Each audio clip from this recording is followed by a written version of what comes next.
इसलिए सभी को अपने जैसा ही समझना चाहिए। जैसा हम चाहते हैं अपने लिए अच्छा अच्छा, ऐसा दूसरा भी चाहता है। क्योंकि कई ऐसे होते हैं, भाई भाइयों में भी ये होता है कि हम भले रहें, अच्छे रहें, भाई चाहे नहीं था, संपत्ति के तौर पर बस एक भैंस और एक कंबल था।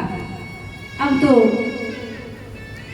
एक छोटा भाई और एक बड़ा भाई दोनों ही आपस में रहते थे, लेकिन कहा कि अब जब बंटवारा की बात आई कि बंटवारा क्या करना, ये दो ही तो चीज है, कहा कि नहीं। फिर भी तो बड़ा भैया जो था वो चालाक था, उसने कहा कि देखो, छोटा भाई उससे बहुत छोटा था, तो उसने कहा कि जो मैं कहूँगा शायद वो मान लेगा। तो इधर बड़े भाई ने कहा कि ये जो कंबल है दिन में तुम अपने पास रखना और रात्रि होने पर मुझे दे देना, और जो भैंस है आगे का हिस्सा तुम्हारा है और पीछे का हिस्सा मेरा है। उसने कहा कि ठीक है। ऐसे ही जब चलता रहा, रात्रि होने पर, क्योंकि दिन में तो कंबल कोई काम आता नहीं, रात्रि होने पर भाई कहता कि अरे भैया लाओ हमारा कंबल दे दो। वह दे देता, क्योंकि वो तो सहज स्वभाव का था, उसने दे दिया। इधर दिन भर वो उस भैंस की सेवा करता, चारा डालता, उसके लिए जब ये सब करता, और दूध वह दोता, दूध आराम से वह पी रहा है। ऐसे ही चलता रहा। अब वह परेशान हो गया कि अरे अच्छा बंटवारा किया, मेरे हिस्से में तो बस सेवा ही आई, मैं कब तक ऐसे मेहनत करूंगा, मुझे तो कुछ मिलता ही नहीं। तो उधर से एक महात्मा जा रहे थे, और महात्मा ने कहा मैं तुमको एक युक्ति बताता हूँ, बस इस युक्ति का अगले दिन प्रयोग करना। कहा कि ठीक है महात्मा के कहने पर उसने अब जैसे ही दिन में उसको कंबल दिया, उसने वो पानी में भिगोकर रख दिया। अब वो दिन में पानी में भिगोकर रखा, रात्रि में भैया आया कि अरे भाई लाओ हमारा कंबल दो, हमें सोना है। अरे भैया लो आपका कंबल। कहा कि इतनी अकल तुझको आ कहाँ से गई? कहा कि ऐसे ही थोड़ी है कि आप ही बस अपना अपना भला देखते जाओ। अरे प्रभु मेरा भी है, इसलिए मुझे भी एक महात्मा ने बताया, तब जाकर के उसके दिन सीधे आए। कहा कि भाई मैंने आपके साथ में गलत किया है, मुझे माफ कर दो। तो ऐसा भी नहीं होना चाहिए। क्या गलत है क्या सही है ये सबको पता होता है, लेकिन फिर भी हम करते हैं। जो अधर्म के मार्ग पर जाते हैं, उल्टे मार्गों पर जाते हैं, उनको प्रभु फिर नरक में डालते हैं, और नरक में कोई सुख नहीं है, अनेकों यातनाएं दी जाती हैं। इसके बाद उत्तानपाद का चरित्र आता है। मनु और शत्रुपा के बड़े बेटे हैं प्रियव्रत और छोटे बेटे हैं उत्तानपाद। जिनमें से बड़े बेटे ने तो भगवान का भजन मार्ग अपनाया, और उत्तानपाद की शादी जब हुई है तो उनकी दो पत्नियां हैं, सुनीति और सुरुचि। सुनीति नीति के पथ पर चलती है और सुरुचि अपने मन से चलती है।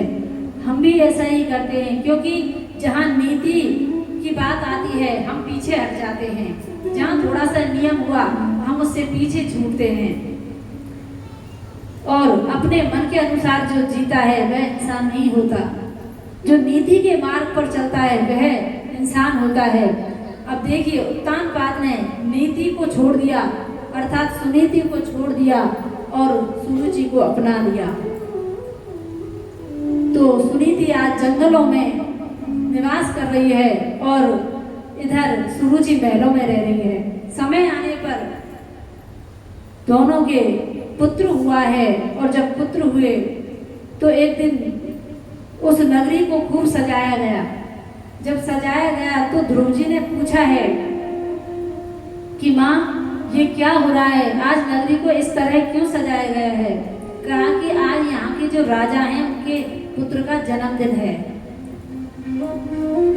कहा कि जन्मदिन तो मेरा भी है। कहा कि तुम्हारे यहाँ पिताजी नहीं है इसलिए। कहा कि माँ मेरे पिताजी कहाँ हैं, लेकिन वो बताए नहीं। अब तो वह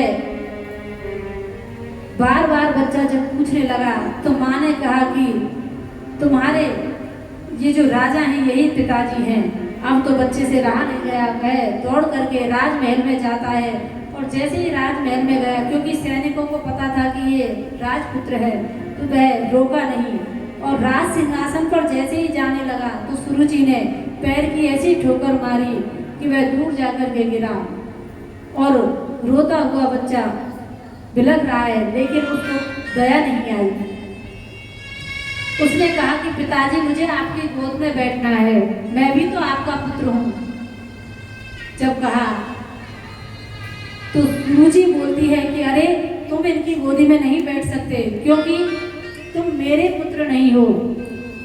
जब मेरे गर्भ से जन्म लोगे तभी तुम इन राजा की अर्थात आप अपने पिता की गोद में बैठ सकते हो, अन्यथा नहीं बैठ सकते। अब तो बच्चा रोता हुआ वहाँ से चला जाता है और अपनी माँ से सारे हाल को कह सुनाता है। कहा कि माँ, आज छोटी माँ ने मेरे बारे में ऐसा ऐसा कहा और मुझे पैर की ठोकर मारी और कहा कि जब तू भगवान का भजन करेगा और तप करेगा तब भगवान से मांगना कि मैं सुरुचि के गर्भ से जन्म लूँ और तब तेरे को पिता की गोद मिलेगी।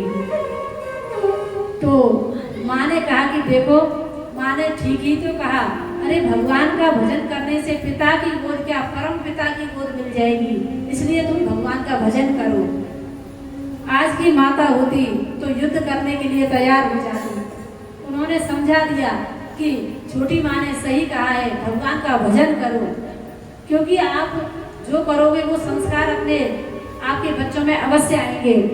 इधर अगर वो कुछ उल्टा सीधा बोलती तो उसके मन में भी उनके प्रति ऐसी भावना आ जाती। आज माँ ने कहा कि पुत्र भगवान का भजन करो, भगवान का भजन करने से आप परम पिता की गोद में बैठ जाओगे।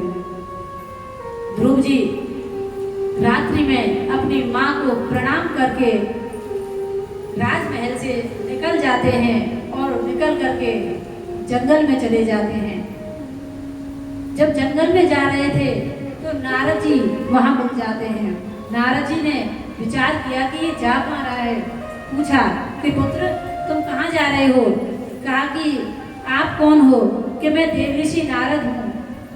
कहा कि अरे मैं तो प्रभु का भजन करने के लिए जा रहा हूँ, उनका तप करूँगा। कहा कि अरे जंगल में कहाँ जा रहे, वहाँ तो शेर रहता है, तुम्हें खा जाएगा। कहा कि अब मुझे कोई भय नहीं है, मुझे तो बस भगवान का भजन करना है, तप करना है। नारद जी ने विचार किया कि बच्चा भक्ति के लिए तैयार है, अर्थात वह भगवान के लिए ही आया है, तो उनको एक मंत्र दिया। क्योंकि जब तक हमारे जीवन में कोई गुरु नहीं आता तब तक भगवान हमें मिल ही नहीं सकते।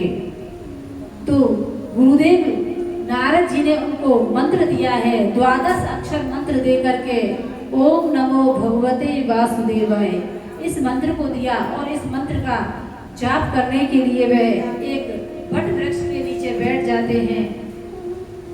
वहाँ जब तप करते हैं तो वहाँ कुछ विघ्न होता है, फिर वे पुनः मथुरा में आ जाते हैं और मथुरा में आकर के वे वापस वहाँ तप करते हैं और सब कुछ छोड़ देते हैं। धीरे धीरे अपना भोजन पानी सब छोड़ देते हैं। वायु तक जब छोड़ देते हैं तो देवता लोग घबरा जाते हैं, क्योंकि देवताओं को तो यही है कि अरे कहीं ये राज इस इंद्र आसन पर ना बैठ जाए। कोई भी तप करेगा, यज्ञ करेगा तो इंद्र को सबसे पहले चिंता होगी। कहा कि ये छोटा सा बालक कहीं इंद्र आसन पर ना बैठ जाए, इसके लिए तो कहीं ये भजन नहीं कर रहा। तो वह प्रभु के पास जाता है कि प्रभु आप, ये छोटा सा बालक है और ऐसा तप कर रहा है कि सबकी श्वासों को रोक दिया इसने, आप कुछ कीजिए। कहा कि इंद्र घबराओ मत, ये छोटा सा बालक बस मेरे दर्शन पाने के लिए व्याकुल है और कुछ नहीं, ये तुम्हारा इंद्र आसन नहीं छीनेगा। तो प्रभु उनके पास जाते हैं और मन में पहले एक झांकी दिखाते हैं। जब वह तप में बैठे थे तो हृदय में एक झांकी दिखी, फिर वह अदृश्य हो गई। वह अदृश्य हुई तो प्रभु समक्ष खड़े होकर उनके शीश पर हाथ रख के उनको कहते हैं कि ध्रुव आंखें खोलिए। ध्रुव बेटा अपनी आंखें खोलिए। तब ध्रुव जी ने आंखें खोली हैं तो प्रभु को अपने समक्ष पाया और उनके चरणों से लिपट गया। छोटा सा बालक है, 5-6 वर्ष का। हम कहते हैं कि भक्ति बुढ़ापे में करेंगे, लेकिन भक्ति की कोई उम्र नहीं होती है। हम तो अपने काम धंधों में इतने उलझे हुए हैं कि हमें तो बस बहाना चाहिए कि कथा सत्संग से दूर होने का। अरे आप कितना ही अपने परिवार में अपना समय बर्बाद कर दो, कुछ मिलने वाला नहीं है, क्योंकि आपका वो समय नहीं गिना जाएगा, ये समय गिना जाएगा कि आपने भगवान के लिए कितना समय दिया। ध्रुव जी ने प्रभु के दर्शन किए और प्रभु की दर्शन करते ही अब विचार कर रहे हैं कि अब मुझे बोलना क्या है, क्योंकि छोटे से बालक थे। माँ ने ये तो कह दिया कि तब करके भगवान मिल जाएंगे, लेकिन जब प्रकट हो गए तब बोलना क्या है ये तो बताया ही नहीं। इस मन के भाव को प्रभु ने जाना, और जब प्रभु ने जाना तब अपना वेदों में शंख उनके गाल से स्पर्श कराया, तब वेद उनके अंदर प्रकट हो गए। तब ध्रुव जी ने स्तुति की है, योऽन्तः प्रविश्वमम वाचमिमा प्रसोक्तां सञ्जीवयत्यखिलशक्तिधरस्वधाम्ना अन्याश्च हस्तचरणश्रवणत्वगादीन् प्राणान्नमो भगवते पुरुषाय तोभ्यम्। योऽन्तः प्रविश्वमम वाचमिमां प्रसोक्तां सञ्जीवयत्यखिलशक्तिधरस्वधाम्ना अन्याश्च हस्तचरणश्रवणत्वगादीन् प्राणान्नमो भगवते पुरुषाय तोभ्यम्। ध्रुव जी ने स्तुति की है प्रभु की, हे प्रभु आप सर्वशक्तिमान हो। आज आपने अपने तेज से मेरी सोई हुई बुद्धि को जगा दिया। इस प्रकार ध्रुव जी ने अनेक प्रकार से 12 श्लोकों में उनकी स्तुति की है। भगवान ने कहा, पुत्र आपको क्या चाहिए, बताइए आपको कौन सा वरदान चाहिए। कहा कि मुझे अब कोई वरदान नहीं चाहिए। बिल्कुल भी आवाज ना निकले। आगे वाले को ठीक तो मारे, पीछे वाले तो बिल्कुल नहीं। आराम से नींद पूरी करके आई भी, कोई कोई तो आराम से देखा घंटा आराम कर चले। कथा में तो 6 बजेंगे, कथा को पाए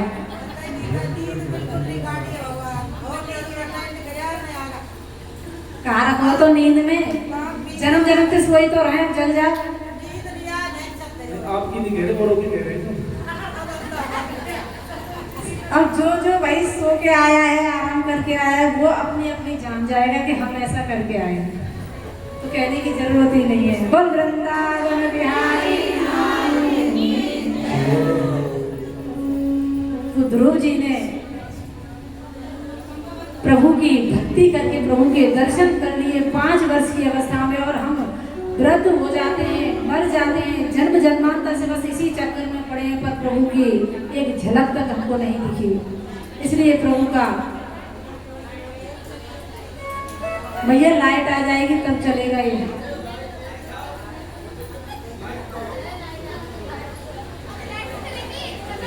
कोई बात ना, गर्मी मुझे लग रही, तुम क्यों परेशान।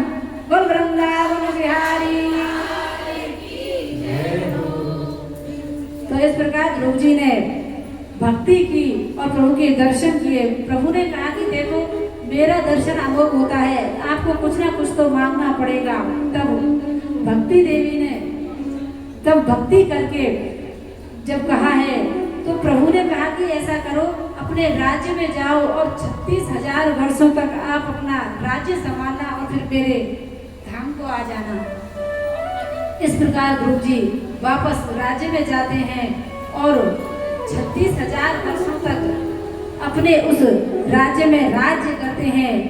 ध्रुव जी का विवाह वायुपुत्री इला के साथ में हुआ और उत्कल का विवाह हुआ है। उत्कल उनके पुत्र हैं। इस प्रकार उन्होंने जब विवाह किया तो राज्य करते करते, क्योंकि उत्तम का तो विवाह हुआ नहीं था, उत्तम सुरुचि का बेटा था, अब वह कुबेर के यक्षों ने घेर लिया और वहां उसको मार डाला। जब यक्षों ने मार दिया तो ध्रुव जी को जब पता चला तो वह यक्षों को मारने के लिए आए हैं और उन्होंने अनेकों यक्षों को अपने अस्त्र शस्त्रों से मार दिया, अर्थात 13 लाख यक्षों को खत्म कर दिया। इधर जब ये स्थिति देखी तो मनु जी महाराज को बुलाया और कहा कि आप भी ध्रुव जी को रोकिए। तब ध्रुव जी को रोका है, कहा कि आप ऐसे भक्त हो, अरे 5 वर्ष की अवस्था में आपने भक्ति प्राप्त कर ली, प्रभु को प्राप्त कर लिया, फिर आपको ये सब शोभा नहीं देता, आप इस युद्ध को यहीं पर समाप्त कर दो। तब उस युद्ध को वहीं पर रोका है और ध्रुव जी अपने राज्य में जाते हैं और वहां जाकर के वह जब जाते हैं तो कुबेर जी प्रसन्न हो जाते हैं और ध्रुव जी अब प्रभु से कहते हैं कि मुझे तो बस आपका भजन करना है, और वह अपना भजन ध्यान करने के लिए अपने पुत्र को राजगादी पर बिठाते हैं और भजन के लिए चले जाते हैं। इधर भजन करते करते जब समय व्यतीत होता है तो उनको भगवान के पार्षद लेने के लिए आते हैं। नंद सुनंद जब लेने के लिए आए तो कहा कि आप विमान में बैठिए, हम आपको लेने आए हैं।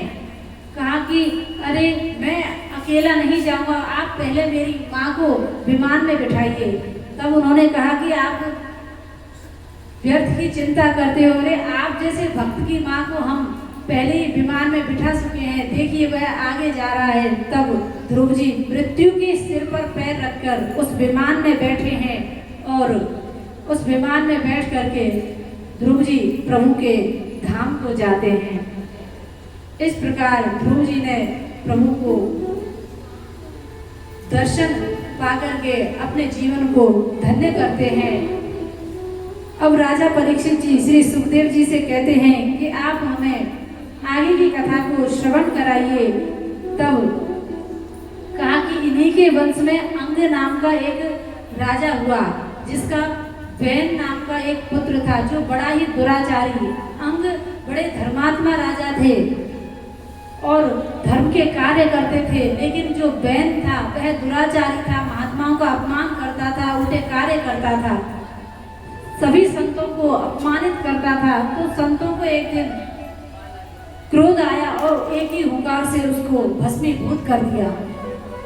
तब वैन के निचले अंगों का जब मंथन हुआ है तो एक काला काला पुरुष निकला और वह हाथ जोड़ करके संतों से पूछने लगा कि आप बताइए मैं कहाँ जाऊं। वह वहां बैठ जाता है और कहा कि ऐसा करो तुम जंगल में चले जाओ। जंगल में जब वह गया तो वह निषाद कहलाया। निषाद बनकर के वह जंगल में रहा और उसने भगवान राम की भक्ति करी। इधर पुनः जब मंथन हुआ तो पृथु और अरिचि नाम के स्त्री पुरुष प्रकट हुए। तो पृथु जी महाराज भी भगवान के बहुत बड़े भक्त हुए। उन्होंने अनेकों यज्ञ किए और इधर बोल वृंदावन बिहारी लाल की जय हो। पृथु जी महाराज ने अनेकों यज्ञ किए हैं और इधर जब सभी वैन के अपराधों से परेशान हो गए, अत्याचारों से परेशान हो गए, तो उन्होंने उन पृथु जी महाराज से कहा कि आप ही अब हमारी रक्षा कर सकते हैं। कहा कि बताइए मैं आपकी कैसी रक्षा करूं, क्या आपको आपत्ति आई है। कहा कि आप ये करिए कि ये जो पृथ्वी है, हम अन्न जो भी डालते हैं ये हमें वापस नहीं देती। तो पृथु जी को क्रोधित आ जाता है और वे अपनी खड़ग निकालते हैं और पृथ्वी माता को जब दंड देने के लिए जाते हैं तो वह गौ माता का रूप धारण करके दौड़ती हैं। अपने प्राण बचाने के लिए जब भागती हैं तो गौ माता कहती हैं कि आप मुझे व्यर्थ में ही मारने के लिए दौड़ रहे हो। अरे मैंने इनको कब मना किया है, जो ये सब चाहते हैं ये मुझसे दोहन कर लें, मैं इनको दे दूंगी। तो पृथ्वी माता ने गौ माता का जब रूप धारण किया तो पृथ्वी तब महाराज पृथु ने स्वयंभू मनु को बछड़ा बनाकर अपने हाथ रूपी पात्र में उन्होंने समस्त रत्नों को धो लिया। देवताओं ने इंद्र को बछड़ा बनाया और स्वर्ण में पात्र में अमृत को धो लिया। दानवों ने प्रहलाद जी को बछड़ा बनाया और लोहे के पात्र में मदिरा को धो लिया। अपनी अपनी रुचि के अनुसार सभी ने दोहन किया है। पृथु जी ने धनुष की नोक से पृथ्वी को समतल किया और इस प्रकार अब पृथ्वी देवी सभी को अन्न देने लगी। इसके बाद राजा ने अश्वमेध यज्ञ किए, जिनमें से 99 यज्ञ हो चुके हैं। कहते हैं 100 अश्वमेध यज्ञ हो जाए तो इंद्र आसन प्राप्त होता है। लेकिन जब इस प्रकार कहा तो जैसे ही 99 यज्ञ हुए, इंद्र को फिर चिंता हो गई कि अरे 100 यज्ञ हो गए तो ये मुझे इंद्र आसन से उतारकर खुद बैठ जाएगा। भगवान के पास दौड़ा दौड़ा जाता है, प्रभु आप ही कुछ कीजिए। कहा कि आप जाइए, ये तो मेरे दर्शन के लिए ही भक्ति कर रहे हैं, ये यज्ञ कर रहे हैं, मैं अभी इनको दर्शन दूंगा तो ये यज्ञ यही रोक देंगे। भगवान विष्णु जाते हैं और पृथु जी महाराज जी को दर्शन देते हैं। कहा कि आप अपने यज्ञ को यहीं पर रोक दें, क्योंकि आप ये यज्ञ मेरे दर्शन के लिए कर रहे हैं, इसलिए मैंने आपको अब दर्शन दे दिया है, आप इस यज्ञ को यहीं बंद कर दें। पृथु जी महाराज ने वह यज्ञ वहीं रोक दिया और कहा कि वत्स अब आप कोई वरदान मांगिए। कहा कि मुझे तो कोई वरदान नहीं चाहिए, बस एक ही वरदान ऐसा दे दो कि मेरी कथा सुनने की तृप्ति कभी खत्म ना हो। अर्थात मुझे इन 2 कानों में 10,000 कानों की शक्ति दे दो और मैं आपका चरित्र श्रवण करता रहूं, कभी मेरे को तृप्ति ना हो। इस प्रकार पृथु जी महाराज जी ने भगवान से वरदान मांगा। तो भगवान सभी को वरदान देते हैं। अरे सबसे बड़ा तो वरदान इस मनुष्य देह का है, आपको जो मिला है। आप इससे प्रभु का भजन कर सकते हैं, अच्छे कार्य कर सकते हैं। इसलिए मानव देह का आप लाभ उठाइए, क्योंकि इसके अलावा और कोई साधन नहीं प्रभु तक पहुंचने का। तो हमें भी इस मनुष्य देह को ज़्यादा संसार में नहीं लगाना चाहिए, क्योंकि संसार में ज़्यादा यदि इसको लगाएंगे तो फिर हम में और पशु में कोई अंतर नहीं है। तो प्रभु का भजन करते हुए ही हमें इस जीवन को व्यतीत करना चाहिए। अपने कर्तव्य का पालन कीजिए और प्रभु का नाम हृदय में रखिए। तो आइए, एक संत ने बहुत ही अच्छा भाव गाया है, सभी तालियों की सेवा के साथ उसको श्रवण करें और गाएं। रे मन मुसाफिर निकलना पड़ेगा, रे मन मुसाफिर निकलना पड़ेगा, काया कुटी खाली करना पड़ेगा। रे मन मुसाफिर निकलना पड़ेगा, काया कुटी खाली करना पड़ेगा। हाथों को और उठाइए, जितनी ऊंचाई पर बैठे तब भी आपके हाथ नहीं दिखते। बोल वृंदावन बिहारी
हरे